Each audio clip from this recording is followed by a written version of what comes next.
আসসালামু আলাইকুম। আজকে আমরা আলোচনা করব মাইলিন ট্যাবলেট নিয়ে। এটা প্রস্তুতকারক অপসনিন ফার্মা লিমিটেড। এটা generic name vitamin B one, বি6, বি12।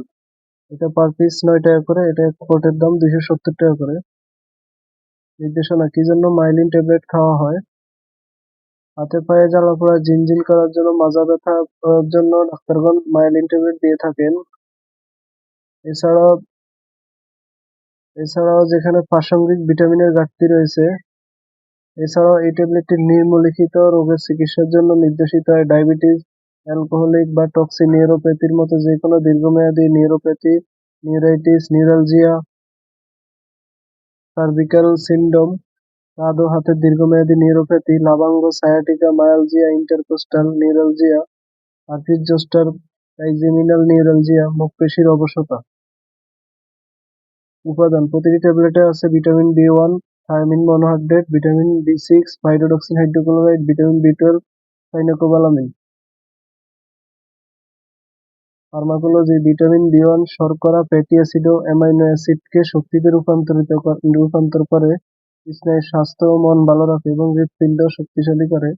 Vitamin বি6 লোহিত রক্তকণিকা, প্রোটিন, নিউরোট্রান্সমিটার যেমন সেরোটোনিন তৈরি করে এবং জমাকৃত শক্তি মুক্ত করে হৃদরোগ, স্ট্রোক, অবসাদ ও অনিদ্রা দূর করতে সাহায্য করে। ভিটামিন বি12 কোষে প্রতিলিপি ও লোহিত রক্তকণিকা তৈরির জন্য দরকার, যা রক্তশূন্যতা, অবসাদ, স্নায়ুর ব্যথা, অসাড়তা, রক্ত জমাট বাঁধা সমস্যা ও হৃদরোগজনিত ঝুঁকি কমায়।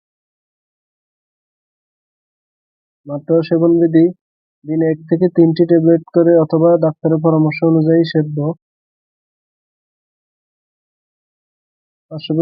সাধারণত পার্শ্বপ্রতিক্রিয়া দেখা যায় না, কিন্তু কিছু কিছু ক্ষেত্রে অ্যালার্জির প্রতিক্রিয়া দেখা যায়।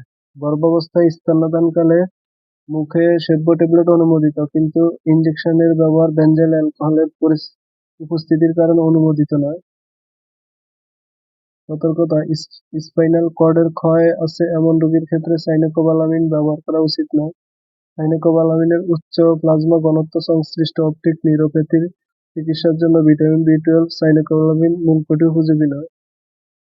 থেরাপিউটিক্যাল class specific combined vitamin preparation সংরক্ষণ: শিশুদের নাগালের বাইরে, আলো থেকে দূরে, ঠান্ডা 25 ডিগ্রি তাপমাত্রার নিচে শুষ্ক স্থানে রাখুন। এছাড়াও যে কোনো মেডিসিন ব্যবহারের পূর্বে বা খাবার পূর্বে অবশ্যই ডাক্তারের পরামর্শ নিয়েই খাবেন। ভিডিও দেখে কোনো ওষুধ খাবেন না বা ব্যবহার করবেন না।